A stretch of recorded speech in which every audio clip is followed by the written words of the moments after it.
See, I remember once upon a time completely baffled because I couldn't figure out how I could be so tired when I worked a job that was not physically demanding. I was just exhausted all the time, and it was like sleep never was never quite enough. That's a sign of burnout.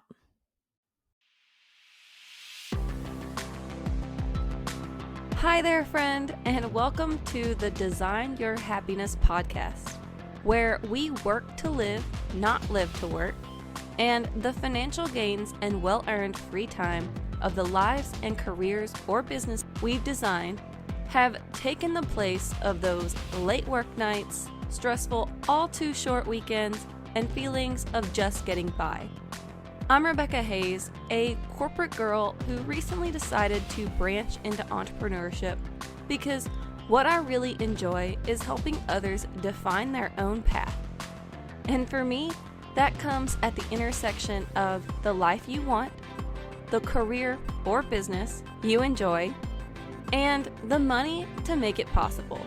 And that's where Design Your Happiness comes in.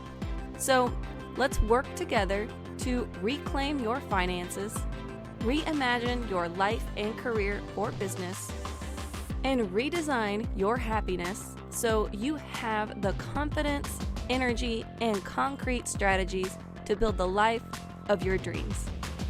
Are you in? So, today we're going to be diving into how to turn burnout into a catalyst for change. Specifically, in this episode, we're going to talk about what burnout is. Yes, there's a definition. I'll give some examples of what burnout might look like. And then we'll talk about what to do next and even what changes to make. So let's go ahead and dive in. In 2019, the World Health Organization, the WHO, included burnout in the 11th revision of the International Classification of Diseases as an occupational phenomenon with the following definition. Burnout is a syndrome conceptualized as resulting from chronic workplace stress that has not been successfully managed. It is characterized by three dimensions. 1. Feelings of energy depletion or exhaustion. So, this might be when you feel drained at work, or drained when you're going to work or thinking about working, or are continuously exhausted. See, I remember once upon a time completely baffled because I couldn't figure out how I could be so tired when I worked a job that was not physically demanding. I was just exhausted all the time, and it was like sleep never was never quite enough. That's a sign of burnout. Also, in this dimension, it could be increased feelings of negativism or cynicism relating to one's job. So that could be, you know, increased ranting, frustration, or even wanting or threatening to quit your job on an increasing or frequent basis. And then dimension number 3 is reduced professional efficacy, which is the ability to produce a desired result. And that's a pretty broad sign, which means there's a lot that could fall into it. Like maybe it starts to become more difficult to do your tasks that you would do in your normal everyday job. Or maybe it begins to take you longer to do things that you seem to have been able to do faster before. Or you potentially begin procrastinating more. Now, these are just examples to help understand the WHO's definition of burnout. And so that doesn't have to be how it manifests for you,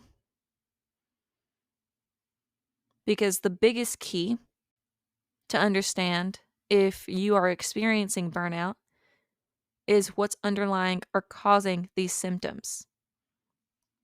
First and foremost, burnout is a syndrome resulting from chronic workplace stress. So be on the lookout for these symptoms, or dimensions, as the WHO calls them, and check in with yourself regularly to understand if or how things have changed, and even what's driving your experience of burnout. If you feel like these things are speaking directly to your experience. But once you realize you are experiencing burnout, and maybe you realize you've been experiencing it for a while, what's next? You have a decision to make. In the simplest terms, what are you going to do about it? I view burnout as a flashing red light for change. Even beginning to experience any of the symptoms of burnout is a warning signal that something, or maybe everything, needs to change. And deciding how much changes is up to you.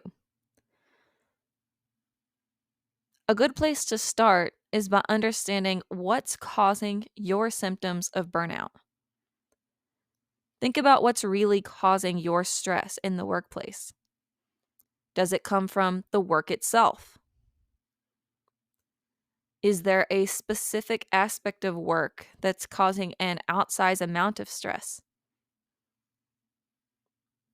Is it the amount of work that you have to do every day or every week?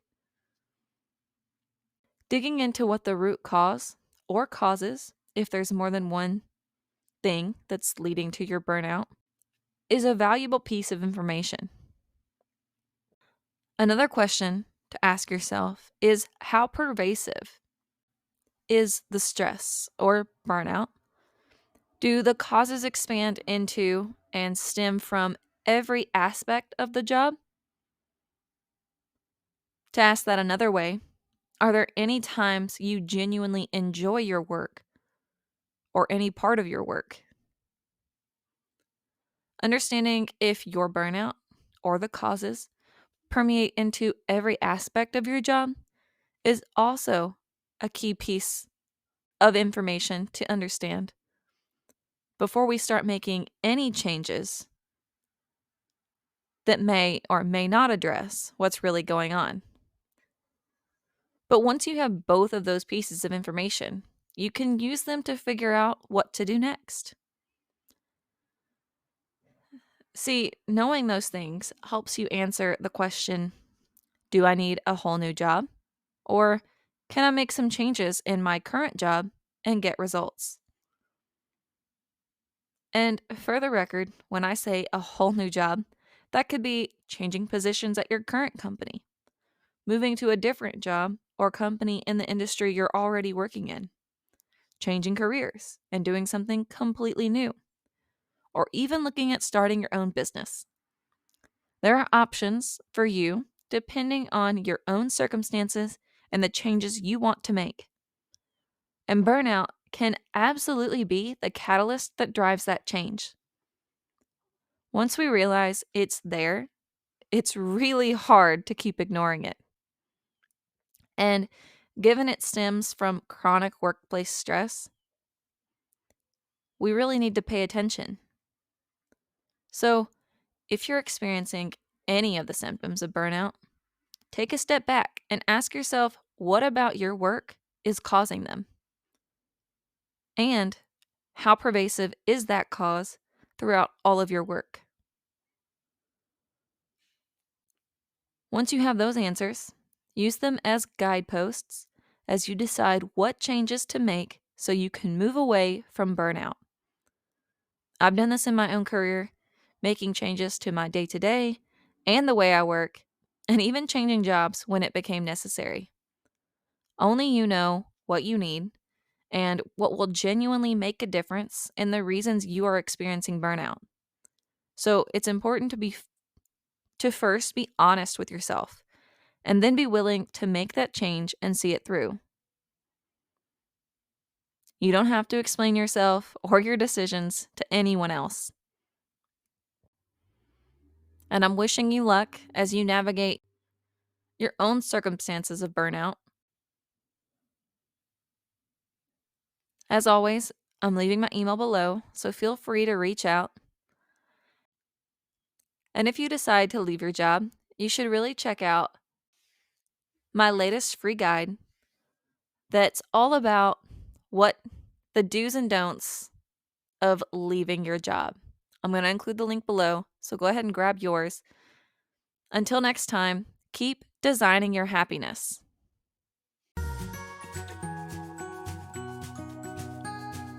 Hey there, friend. We've made it to the end of another Design Your Happiness episode. And if you're loving what you're hearing and you know someone else who would benefit from hearing it too, please share this episode with them. I can't tell you how much it would mean to me to support even more ambitious, aspiring entrepreneurs like yourself. So send them a text or a quick email with the link, and let's help even more people build the lives and businesses they've been dreaming about. All right, I'll see you next time. Until then, keep designing your happiness.